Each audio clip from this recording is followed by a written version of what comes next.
What's up? What's happening? Welcome to another edition of the Short Porch presented by Barstool Sports. I am your host, Hubs. On the other side of the internet, Marty Mush, TJ on the ones and twos, Tommy out once more. Marty feeling good here. Sweep, looking like a real team. The Tigers are really, really bad. But you know what? I don't care. We got 3 wins. We're back to 500, baby. Yes, we're back to 500, but bro, they are so bad. Dude, they don't do anything well. They're so bad. I think I saw a stat that they struck out more. They struck out in more than half of their at-bats this weekend.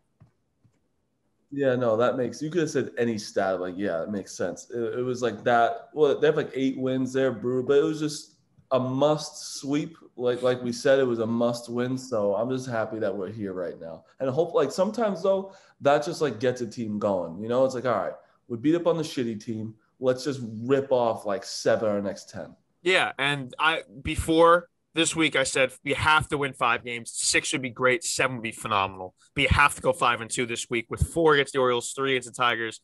They end up getting 5. They split the Orioles. It was just definitely disappointing, as we said, but you had to sweep. This team is so bad. Weird enough, though, this offense, the Tigers, got 6 runs and like 10 hits off of Greinke this year, of like all things. So like people are like, yo, Gerrit Cole, that like it's not a good team. It's just not. But they handle themselves. They handle it. I thought it was really interesting how every single game this weekend they won in a different way. Friday, behind obviously Gerrit Cole, they play the home run ball. You know, they just pummel these. You know, the classic Bronx Bomber win. Saturday, good Taillon start, which will obviously break into all these games, but it was a good start. Bullpen was a tad shaky with Justin Wilson. Green gave up a run, but they got the timely hits. Judge came up big with base hits, not home runs, base hits all day Saturday. And then on Sunday, couldn't hit anyone, but Kluber was absolutely lights out and then hands it off to Chapman, and they just pitched their way to that win. So I thought it was interesting how you like to see that diversity and all that. You know, you don't want just like I feel better right now about the series than if they just hit like 20 home runs this weekend and just destroyed them that way. I like that they won these ways. Yeah, I was gonna say if they just every single game was like 8-10-0 and like Stan hit home runs and they all are just dominant. It's like, no, we used our pitching that we needed. It was a huge pitching weekend that we needed as well. Like Cole, we don't give a shit about because we know what's happening. But like Taillon and Kluber, it's like it was so nice to see Kluber today. Dude, just go off. And Taillon just getting his first win in 2 years. Like it's mental and it helps. Yeah, you need something like Bama starts out the year and they play like the Citadel. Like you need a little tune up like this. There's a reason for these teams. Yeah, for sure. And obviously coming up with the Astros definitely needed to feel good and getting off day 2 to rest everybody, even though really no one really needs rest. But it was all good. We're gonna break it all down. But first, we're talking about our friends at A88 CBD. We've been using these guys. You know, we're not the biggest I guess you are now a workout guy. I don't know. You've been traveling a bit, but you did work out at that farm. So I don't know. Does that count as? Does that factor in? I did one workout. I did one with NFL people. Yeah, believe me, this CBD I need bad. Yeah. So it's big for recovery, and that is this 14-14 Yankee season to start. You need to recover and just relax afterwards sometimes. So they've created over at A88 CBD some high-quality hemp-derived CBD products that can easily fit into your everyday wellness routine. They've got products like CBD Deep Relief Cream, gummies, muscle salve, and more. And the A88 CBD products can be paired together or used individually as you find your CBD balance. Whether you're looking to aid relaxation or muscle recovery, they've got you covered. So find your balance with A88 CBD wellness that works for you. You can shop at all A88 CBD products on A88, the number 8, CBD.com, and use the code Porch at checkout to Porch, Porch, at checkout to receive 25% off of your entire purchase. So it's A88CBD.com, promo code Porch at checkout, 25% off your entire purchase. They're going to help us relax after games. After you work out, if you want to work out too and go nuts and do both, God help you. You know, with like, I'm not a workout guy, but I need it for the Yankees. So they're my go-to for relaxation there and recovery. We mentioned Kluber. Let's lead off with him. I feel like that's obviously the biggest, 2 starts in a row of just really being good. Like just pitching into the 7th inning, and never mind If I were to tell you, Marty, that May 2nd, and there's been one pitcher who pitched into the 8th inning, who completed 8 innings this year, you would say Gerrit Cole, especially with like the innings limit and pitching. It's Corey Kluber. Corey Kluber only got to pitch 8 innings this year. Crazy. That is actually crazy. I don't know if I'm happy about that, but I think that it's him. Well, I mean, the fact that Cole also has his numbers too. It's not like Cole's been bad. Cole's been otherworldly. Yeah. So, but yeah, Corey Kluber with Higashioka behind the plate for the second game in a row. He had been caught by he can caught by Higgy one other time, which obviously wasn't great because his first 4 starts weren't good with the Yankees. But these last 2 were definitely with Higgy, and they were really good in control. Even the miles per hour is starting to zip back up there. He tops out at 93 now, which you weren't seeing. And believe it or not, Marty, what you throw in spring training doesn't necessarily mean what you're going to throw in May. You hate White Sox, Dave. It was such a stupid thing to say by him then. So stupid. No, I know, but that's the best. Like he's almost kind of like me in a way, which I regret saying that sentence right there. But it's like he says things just to say it sometimes. And completely, he forgets about it like a week later. But I didn't like that he was kind of right for like 3 starts. Like, yeah, of course, yeah, that also hurts. But then, yeah, now he's back up to 93 and shutting people down. I'm good with it. I mean, Marty, guess what team has the lowest team ERA in the American League right now? Are you serious? New York Yankees. Yep. Oh yeah. That actually, I hate that stat. Now, obviously, that involves the bullpen and Gerrit Cole, but I know, but I still hate that stat because why? We should be 20. But the reason, but I'm saying like it's a good stat, like it's a great stat. But when our offense is supposed to be our good thing, we should be lost literally 5 games. Yeah, correct. That's infuriating. So after today, they're at a 3.02 team ERA. Which is only the Padres, Giants, and Mets are better there, and not by a considerable margin either. The Blue Jays actually have the second best team ERA in baseball in the American League. In the American League, the White Sox are 8th. But I had to throw that one in there where they are. But no, Corey Kluber, excellent. This was the most changeups he's ever thrown in a game, 25. And he got, as a result, the most swings and misses he's ever gotten by a changeup. The previous high was 7. He got 13 today. So using a new changeup. I'm curious. I don't know if anyone's asked this yet. I'm curious if him and Cole, because Cole has added the changeup to be like his plus pitch this year, like another plus pitch, as if he didn't need any more. But I'm curious if they've been working on changeups together and like kind of just hone it, because I feel like those two guys just live, breathe, eat baseball all day. So, and they're in the dugout working on shit. Cole's talking to practically everybody. I'm curious if they're working on changeups together.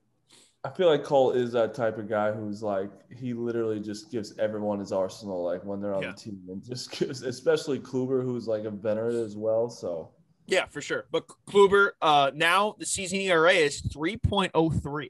That's pretty. It's just nice. Take that all day, dude. Yeah, and the fact is, like, he's not, and this is what I was so mad about White Sox Day 4, and he probably picked one Yankee tweet, like one random Yankee person on Twitter to, like, back up his statement. But it's that we don't want, like, we didn't sign him to 1 year, $11 million to be our number 2 pitcher. Just did not, it was not in the cards. Now, do they need a number 2 pitcher, and do they need someone to emerge at some point? Yeah, and if Corey Kluber wants to do that, all the power to him. But, like, the expectations were for Corey Kluber, who hadn't pitched in 2 years and had so many injury problems, is not to be a number 2 pitcher. We want him, if he could consistently be our 4th pitcher, unreal, great. At a 3.03 ERA from him through May 2nd, fantastic. I'm all about it. I expected him to be our 4 pitcher. And, dude, if he got 10 wins, I'd be like, yep. Yeah. Of course, if he throws 150 innings, it'd be unbelievable. So who knows? He keeps getting deeper. He keeps getting stronger. I have more confidence in him. I want Higashioka to keep catching him, as I do pretty much with every pitcher. But no, he's been fantastic. Another dude who's been ridiculous, and it's worth we just keep highlighting him every game. Aroldis Chapman through 10 innings this year. He's faced 35 batters, struck out 24 of them. No runs, 2 hits, 3 walks. It's maybe the best opening month of relief pitching I've ever seen. That's not real stats, dude. That's like video game shit. That's the way he goes out there too. You could see it's just a different. That's where I like remember him like, oh man, this guy. I don't understand how anybody hits him. He's throwing 102, 103, and his slider is ridiculous. And a splitter. No one's actually made contact on the splitter. This is year 10, I believe, for Chapman. This is the best he's ever looked. By far. And that's so scary to say. He's throwing harder than he did last year by almost a full mile an hour. So somehow adding a splitter, I guess throwing the fastball less, you throw it harder. I'm just going to put that logic out there. But he's been nothing but just even if like people foul the ball off of him, I'm kind of surprised. Like I'm like, oh wow. We got to use him like lately because we've been wasting him away in the bullpen, right? Like for like nonsense. So completely actually getting some saves. Yeah, I always get bothered when he comes in just for fun sometimes. And it's like, no, I'd rather like all his bullets be used when they matter. You know, so they have he pitched on Saturday too. It was a seven pitch, two strikeout inning is so insane. Like it just means there was one other pitch used. There was the one out, and then every other pitch was just a strike for a strikeout. God damn. Yeah, he's been great. As the whole bullpen has. But Sunday was a nice win, and as we said, like the offense didn't power them home. Kyle Gashioka double down the line on 2 strikes, nice pitch to get like inside on. And then Gardner sac fly, which I thought was gonna be a homer, but that's all he needed. 2 runs in the second. Obviously, want to score more, but Urena for the Tigers has been pitching better, so very well of late, like 4 good starts in a row. So you knew they were gonna struggle a little bit out there. I'm kind of done with Rougned Odor hitting 4th for this team. Like, why is he protecting Aaron Judge at any moment? I like what Odor's done, and obviously we praised his big hits, but Rougned Odor doesn't deserve to be hitting over Gio Urshela. Like, come on. It's simply too short to be batting 4th. And second, when that lineup comes out and you see him 4th, it's like it just doesn't intimidate you. It's like, oh, yeah, like, I don't want him in big situations. Like, put him at least, like, at most, I mean, is like 5th. At most. I'd rather him like 7th. Yeah, I mean, the reasoning for that today was they gave Gleyber the day off. They love to parlay these off days with giving guys so that he's technically going to be off today and Monday. So to get ready for the Astros series. But, I mean, Gleyber's been swinging a hot bat, and he's looked a lot better. Pretty much ever since he got called out by the media and Boone for not hustling in that game against the Braves, he's been just a completely different person. On the field, defensively, too, like at shortstop, he's been rock solid. Even saved Ford of an error on Saturday. So Gleyber's been really good. I'm happy to see that. I was going to say that we were like really skeptical of him on that short and stuff. We haven't brought up his defense in a while, which is making me happy. I don't want to have to worry about our shortstop. You hear now Fernando Tatis Jr. is a god, but he's got like 9 errors this year. Tatis. Yeah. It's like we complain about Gleyber, and it's like he doesn't have that. I know. I think it's just a difference of like because he's so cool and he's so just like hits bombs all the time. I feel like no one cares about like the Padres and like him. You know what I mean? Like I know people care about the Padres, but like since Torres doesn't hit home runs like 500 feet and he's not that cool, I feel like people just harp on his defense for that. Yeah, I mean Gleyber's 3 errors this year, so. Like, we really get on him. Well, now, granted, we got spoiled at shortstop. That's the thing. We never had to worry about it. Yeah, especially, Didi was just so solid, before Gleyber took over that. Yeah, it's tough. And obviously, Jeter before that. 2 more games to talk about here before we get into it. Talk about HelloFresh. Always coming after a weekend of, like, unhealthy eating for the most part on my end, where I let stuff get away. Good to hit the reset button with some HelloFresh. They're just rock solid with their ready to go meal. Just making cooking fun. And the one thing I really, really like, aside from it being healthy and making me just feel better, is how short it takes to make meals, like 20 to 30 minutes. I don't need to be in the kitchen for an hour and just second guessing myself with every ingredient I'm putting in here and be like, why am I doing this? I'm going to eat the food for 5 to 10 minutes and then be done and have to clean it. No. With HelloFresh, you're cooking for 20, 30 minutes, and then you're eating. It's fantastic. It's all you want. You get fresh, pre-measured ingredients and mouth-watering, seasonable recipes delivered right to your door. Skip the trip to the grocery store. and count on HelloFresh to make home cooking easy, fun, and affordable. And that's why they're America's number one meal kit. They've got a range of different things that you can order from. You want it from lunch, you want it for breakfast, you want dinner.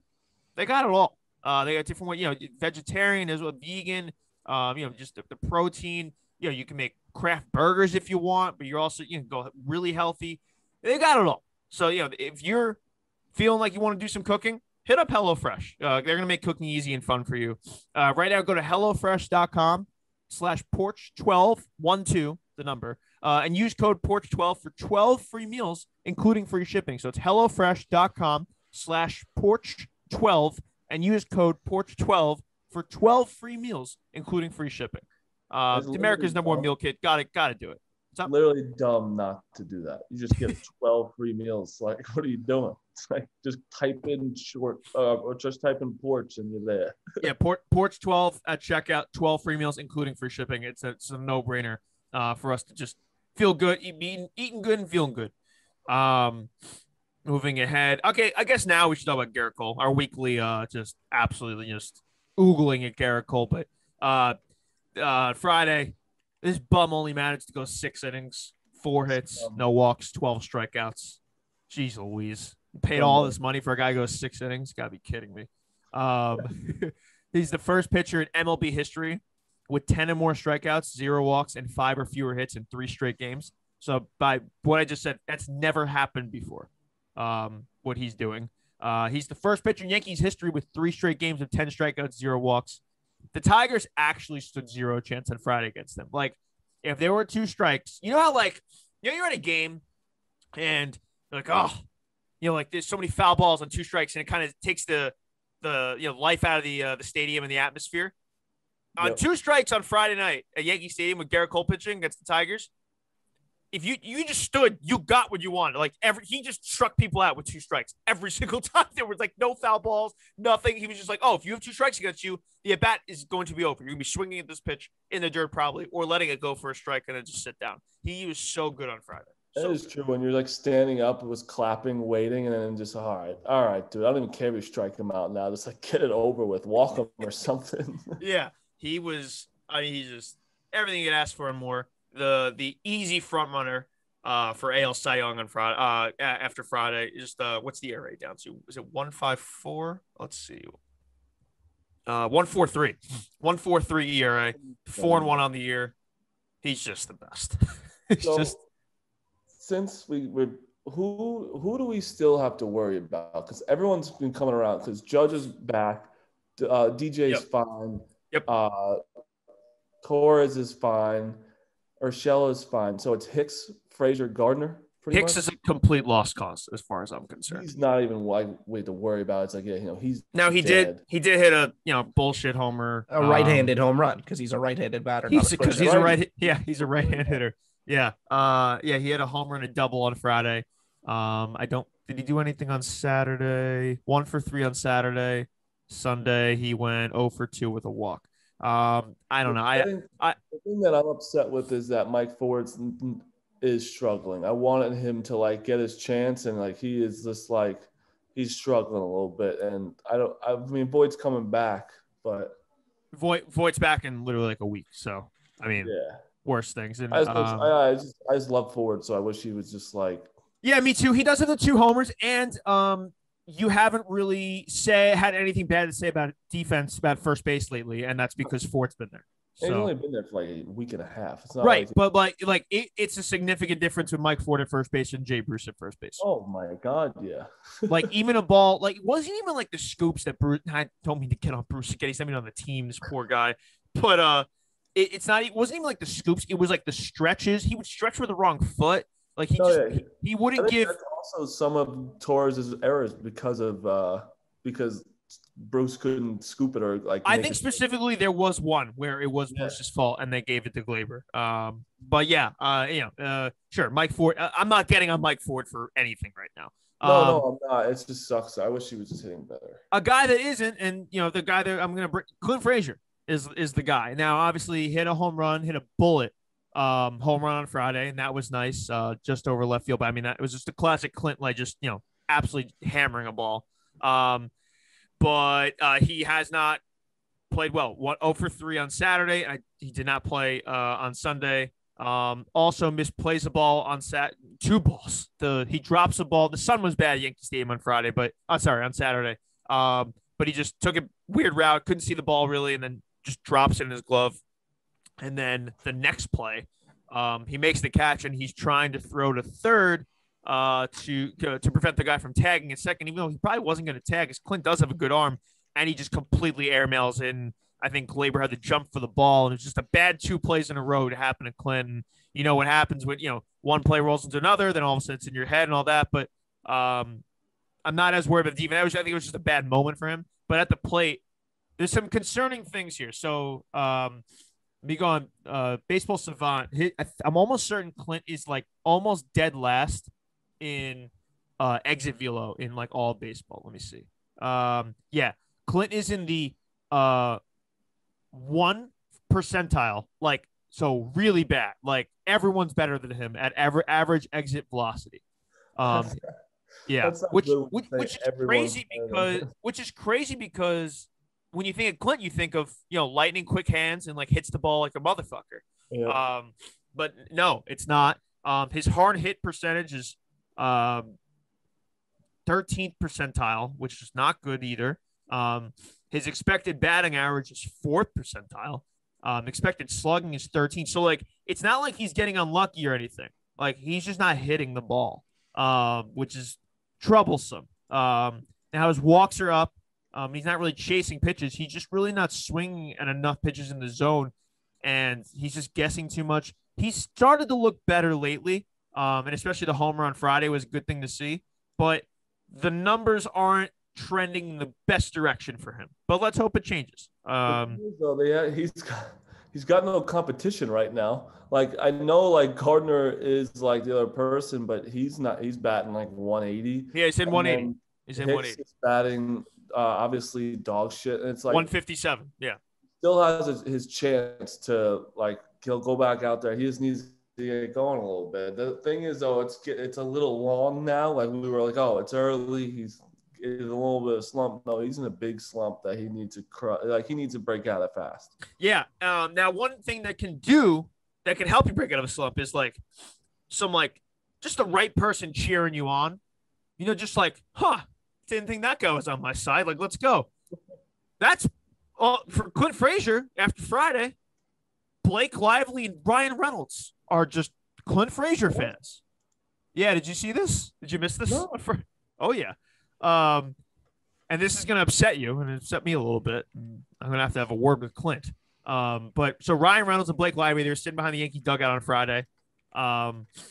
And I think she was wearing another team's hat, and someone came over and gave her a Yankee hat, and she put it on. And they were just at the game enjoying the Yankees win 10-0 with Gerrit Cole pitching. And then Clint Frazier signed a hat for Reynolds, said "To the Green Lantern" from Red Thunder. And Reynolds tweeted out, I know. He hates Red Thunder. Signed Hammerberg, I'd shit myself. If he signed Hammerberg to Ryan Reynolds. Imagine Ryan Reynolds tweeting out Hammerberg. I would fucking die. I actually could have retired. Like, I could be like, okay, that's it. I can't. Nothing else would be better. Yeah. So we'll see if I have a conversation with Clint. We'll have to put this one. Put it in our back pocket. The next time we talk to him, we got to bring it up to him. Maybe we have to go to a game and just have a conversation with Clint. Reynolds tweets, "Watch the Yankees put 10 balls into orbit, and Clint Frazier knitted me this authentic team skull cozy. I cried twice. New York City's a good place to raise myself." And then Blake Lively also said, what was her caption? Why can't celebrities be like normal? That's not a normal tweet. No, he always tweets weird stuff, like on purpose. I think he'd be like a normal human being. Blake Lively, Instagram's "Mom and Dad Girl Summer. Thanks, Clint Frazier, for being my personal stylist. This hat is a vast improvement from the poop I showed up in after 14 years in New York. I think tonight made me an official Yankee. So, like, if Clint's going to get going here, it's got to be after this, right? I agree. I think he's fine now. Maybe that's why he dropped the ball on Saturday, because he was just thinking too much about Blake. I mean, Blake Lively Instagram captioning and tagging you is so cool. I agree. I don't know about you. That's my girl. Like, my number one, like, if I could pick any girl in the world, like, I think she's just unbelievable in every way. And I love her movies. But now we're doing the weird stuff where I say weird things in the podcast. But yeah, I love Blake. I'm saying I love Blake Lively and Ryan. Like, if Blake Lively and Ryan Reynolds broke up, love is officially dead. Like, I know there's been couples that come and go, but if they ended, no, forget it. There's no point. But Clint Frazier getting tagged by both of them in one night is so cool. Aaron Judge is Gerrit Cole is like, brother, 12 strikeouts in 6 innings here. I'm doing things that no one's ever done. And Clint hits a solo home run and gets shout outs from Blake Lively, Ryan Reynolds. Unbelievable. Blake Lively confuses me. What movie is she in? She's known for Gossip Girl, the TV show, which is phenomenal. She's in Savages, which is great with Chris Pine. Not Chris Pine. The fuck is Taylor Kish? I don't get those confused. What else is she in?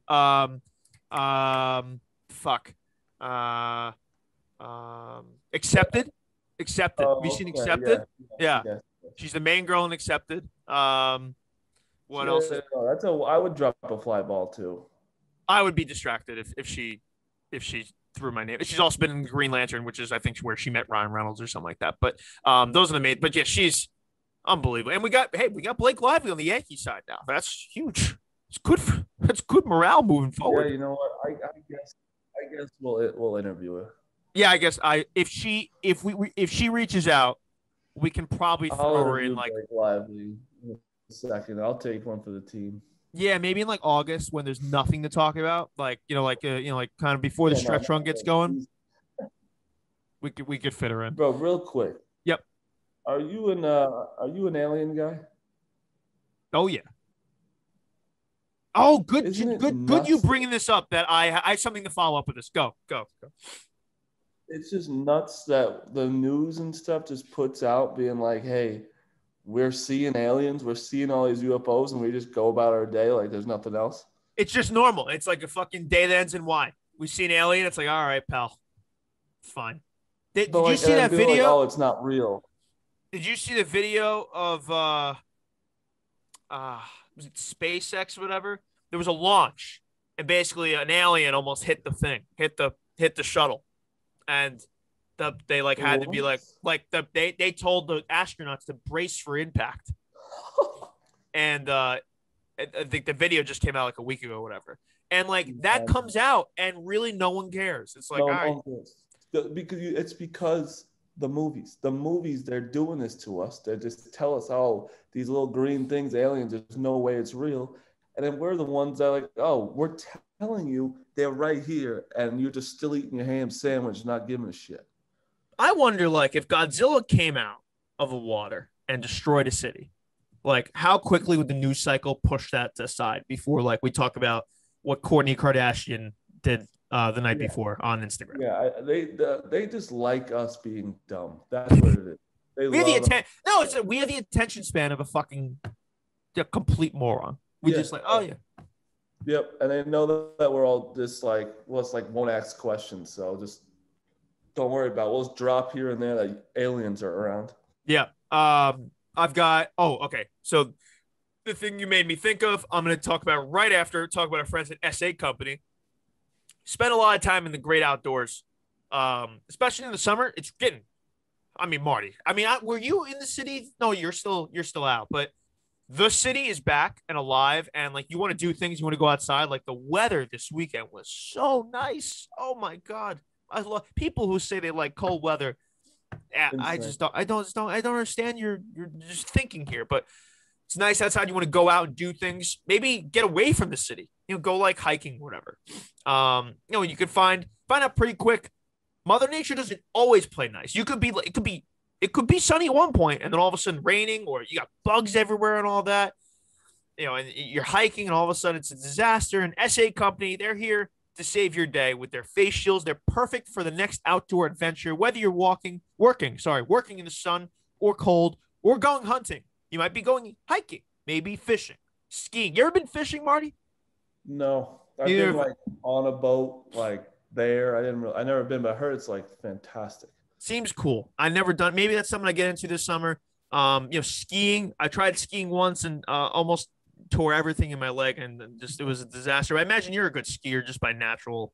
I'm a snowboarder. Snow. I feel like I'd be a better snowboarder than skier, and I know people always say it's harder, but I genuinely don't think. I think skiing is way harder. I think skiing because the poles could go every which way. Where snowboarding, you're just locked in. I think I'd be better there. Yeah. I don't know. People always say, oh, you think snowboarding is easier than you try. I'm like, I don't know, man. I tried skiing and it can't possibly get worse than this. So, but yeah, you might be doing that. You might be just riding around on your bike. The outdoor adventure, you never know what's next. But dozens of eye-catchy designs for men, women, and children from the ASA company face shields. They're great. They offer breathable protection from everything the outdoors can throw you, whether it be sun, wind, cold, insects, dust, dirt, and moisture. The outdoors can be scary and frightening at times. But SA Company's here to save your day. One size fits all, machine washable, and a lifetime warranty. There's zero risk here. So stay protected outdoors because right now you can get an insane deal. Insane. Buy one, get 4 free. Usually you hear buy one, get one free. Buy one, get 4 free. A $150 value for just $24.99. Just go to safishing.com/porch. Get 5 face shields for just the price of 1, plus a lifetime warranty and free returns if you're not satisfied. That's safishing.com/porch for a buy one, get 4 free deal. Incredible. Friday night in the Yankee game. We talked about Friday night a little bit. Aaron Judge has a big game. As we said, he's starting to look right. Had 2 home runs. How about that? Aaron Judge hits a grand slam and doesn't get the shout out from Blake Lively and Ron. That's just crazy. What he's got to be there? Just what do I have to 4 home runs in front of these people? Anyways, Aaron Judge hits a grand slam, and Michael Kay notes in the booth. He's there with Cone, and he notes that he got an alert for Aaron Judge's grand slam. He believes before the pitch happened, like he and then they start talking about simulation theory and. Cone proceeds to go that this is all a simulation. Nothing actually matters. Like this all is just programmed to happen. And I want your thoughts on simulation theory. Dude, I think we're always living in simulation. I like sometimes I just think that we're living inside someone's simulation, and you don't want me getting in on this right here. I think I do. What do you believe in it? I didn't really think about it much until kind of within the last few years. But I mean, the more someone will explain it to you on like a YouTube video, there's like a 4-minute YouTube video that I watched like right after the game on Friday. And it's just like, yeah, I mean, how is that not actually how it's happening? Like there's no and then like coincidences and all that and glitches and all that. It's like, yeah, I mean, it feels like a glitch in the simulation or like that was meant to happen and all that. I don't know. Dude, first of all, YouTube videos ruin my life. I'm a crazy person because I watch all of them. But it's like, dude, we're all expected to do these certain things, and they tell you got to go to school, you got to go to this. It's like, I think we're actually in a simulation. Like, there's a chance that my body is just somewhere else. Like I just think of the Matrix when I think of this, obviously, and like I'm just dream. Like this is all just a dream, and like my body's just in a lab right now. And like I'm just hooked up to like this sort of simulation. Yeah, great. Someone's just powering all of us to do all this shit. Yes, living in a simulation too, because Smitty just had a baby. Yeah, I mean, come on. Congrats, Smitty, but that man has a baby. When did that happen? Today? Like right now. Oh, literally just now. Yeah. Wow. God bless him. Well, that's a simulation for you. Yeah, that's all. I mean, there's no proof of that. Come on now. We mentioned Judge heating up. Giancarlo now with a 9-game hitting streak. 16 balls. What? Hitting lasers. Dude, he has 16 balls this year that are over 115 miles an hour. Yeah, you're throwing out these stats that just are like not real. That's an unbelievable. That's stat. I'm pretty sure they said the Angels have 3 total this year. The whole Angel, and that's with Shohei and Trout. They have 3 of 115 or more. Giancarlo has 16. It's insane. It's great. I mean, it's legitimately crazy. Every single ball, and like these at bats are so good. It's like he's not. If he chased the pitch. Was it today? I think it maybe. Yeah, it was today. He laughed at himself of how bad it was. And then 2 pitches later, he corrected himself and hit 118 up the middle. And it was just like he's at bats and like he looks so calm in there. It's like he's just so good right now. How quiet Yankee fans are. Like they're not even like they're like don't appreciate him at all. It's like he's going off, and then it's like, oh, they just love to talk about him when he sucks. And then he'll have a 3 strikeout game. Maybe against the Astros next, hopefully not, but like, and then you'll hear boos, and it's like, fuck you guys, like you guys just don't care for this guy. He is one of the hottest hitters in baseball right now. Everything he's like, literally seeing a beach ball. Good for him, man. I'm happy he's having a nice start to the year because he's been prone to having bad starts to the year. So picking off right where you let off with the hot October, the dominant postseason. But yeah, I mean Stanton, and it just feels more right with Stanton hitting second and Judge hitting third. I'm like. It just feels like this should be the move, not reversed. I think Judge said, I don't know where I saw this, but Judge has been like reportedly begging Boone to hit third for years now, and they're finally doing it. Seems odd. To beg. It's your best hitter usually. Just put him where you want. Yeah, you don't have to hit him second. You also don't have to hit Rugnan Odor fourth. And the last thing I hear, Jameson Taillon. On Saturday, we talked about Kluber on Sunday. We talked about Cole on Friday. Taillon finally got a good start. You know, entering this series, Kluber had pitched well in his last start. Obviously, Cole was money. Domingo had 2 good starts in a row. Montgomery's going to be Jekyll and Hyde a little bit, but we were still awaiting Taillon to have just a really solid start. We got it on Saturday. 5 innings, 1 run, 3 hits, 8 Ks, 3 walks, and just 79 pitches. Gets his first win in 2 years exactly to the day of his last win, and the guy's been through hell. Throwing 96 miles an hour in the start. I mean, he's looking stronger, better. And I've always had a good, like, Taillon is still, relatively young. And, he's really only pitched 4, seasons in baseball. So his arm should have some life in it. And, yeah, I mean, he's getting stronger by the start and more comfortable. And he's got Gerrit Cole seemingly, coaching him in between every inning, which is a good guy to have as your coach. But Taillon was good, and I'm feeling good about it.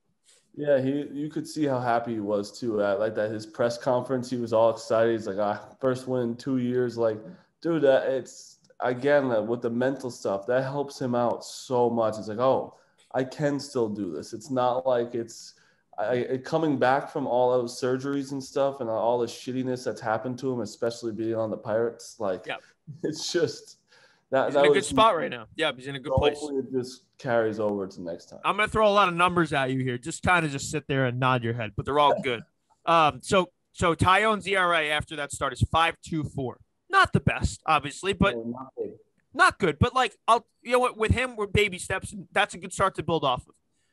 Taillon's expected ERA is 2.88. So he's pitching way better than the numbers are showing. 2.88 is his expected ERA. He's also, now really bear with me here, Marty, and just lock in, but he's in the top 70 percentile in expected ERA, expected batting average, K percentage, chase rate, walk percentage, fastball spin rate, curveball spin rate, and expected weighted on base. I think it's weighted on base percentage, but those are all good things to be top 70% in. So the numbers that you're seeing in his normal box score kind of don't pay too much attention to that because all his stuff is good. And I think all of his pitches from what I'm seeing are this year, very, very elite. He has very good stuff. And that's what I'm saying with the fastball spin rate and curveball spin rate. He's been really good. And the numbers are going to really start to show more like that 5 inning, 8 strikeout, 1 earned on Saturday. You're going to see more of that. I have a lot of good thoughts about him. Is that saying he's getting unlucky? Yeah, he's pitching, he's just getting unlucky. And now a little bit of that is also stamina, because his second time, the first time he sees the order, his numbers are excellent. The second time, it's not as good. The third time, I don't think maybe he's seen it once, or it was this past start where he's seen it, but he kind of just loses energy. like throughout. So, and that's all about not pitching in 2 years and building yourself back up because he's still not throwing a ton of pitches here. He threw 79 pitches on Saturday. So it's going to come.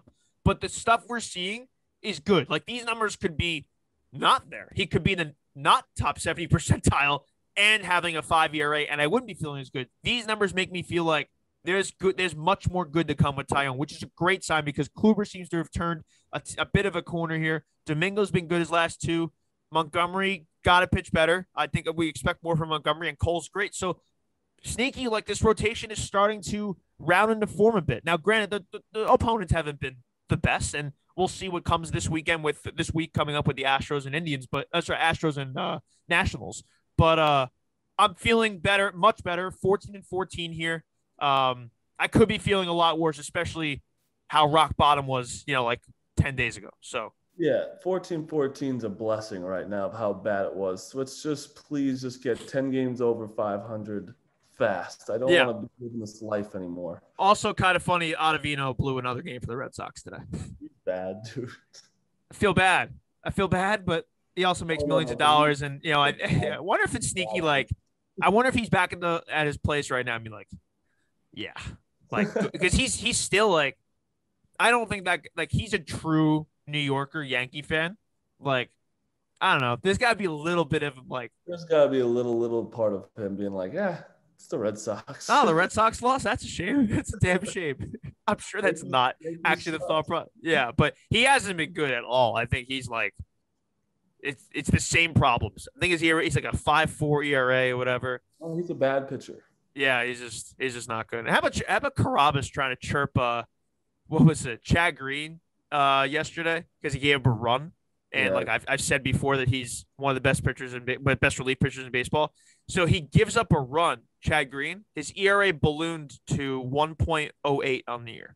So that's a Gerrit Carrabis special. It's just like he saw one bad thing. I haven't seen him tweet anything about the Yankees this week. Well, yeah, you know why? Because the Red Sox lost 3 of 4 to the fucking Texas Rangers. Yep, that would be why. Yeah, water finds as well. We're 14-14. We're creeping back up the standings. I don't really care about the standings until July 4th. That's always my day. So don't tell me about standings. I don't even. If we were in first place. What a selfish thing you just said. What? July 4th is your day. It's America's day, and you're just going to say that's your day? No, it's not my day. It's my barometer for MLB standings. Like that's when I start. That's not my day. It's America's day. I love America. Stop that. But things are looking good. I'm feeling good here. Yeah, other than that, I've got nothing else. TJ, thank you for waking up from your nap. Shout out to TJ's dad for waking TJ up from his nap. I love that we have to like sometimes DM his dad. It's such a funny dynamic. It's so funny. He's like, I'm gonna text his dad. I'm like, to me, that's like normal. Unbelievable. I hate it. Oh, Marty, I meant to. Should we go to an Astros game? Do you want to go? Yeah, I could. To be honest, I can only go on Tuesdays if you want to go. Okay. I'm going away again. Where are you going now? I'm going to the Classic. I'm going to Classic for 10 days. Oh, right. Because if we had ballpark on Wednesday, you weren't going to be able to go. I remember you saying that. Okay. All right. Maybe I'm going to the Mariners game on Seattle on the 5th. Like not the Yankees game. No, it's Mariners. I think like Orioles or something. My boy is a pitcher for the team. I didn't even know he was on. Oh, Dunn? Yeah. Yeah. I mean, he's a top prospect. I feel like people, if you said Justin Dunn. I know who he is. Obviously, I didn't know he was on the Mariners. I thought he was at the Mets. So is our boy Sheffield's on the Mariners, who's the first ever guest on this podcast when you weren't on it. But then I'm going to a Giants game. I'll see Tauchman just hit 4 home runs that game. Dude, good you brought that up real quick. Good for him. I root for him. I'm good with him doing that. I don't even care. Dude, he's hitting third for this team. They're 17-11. They're in first place. He hits a 3-run homer today. Good for him. Good for him, man. I'm happy for Tauchman out there. He's going to grow a nice beard out there. He's going to look like a ball player. He's going to probably earn himself like a fucking big contract. Watch. I hope it does. Good for him. What a terrible trade. All right. Got Wandy. Yeah, he got a clean inning the other night. So good job, Wandy. Jesus Christ. All right. That's the short points. We'll see you back here. I think we're going to record after. So Thursday is Cole. against the Astros at 1 o'clock. So we're going to try and record right after that game instead of having just 2 games to talk about for the Astros. We'll talk about the whole series. So expect the podcast as you did last week. Get the same one. You'll probably get it like Thursday afternoon. Until then, go Yankees. Let's go. Later.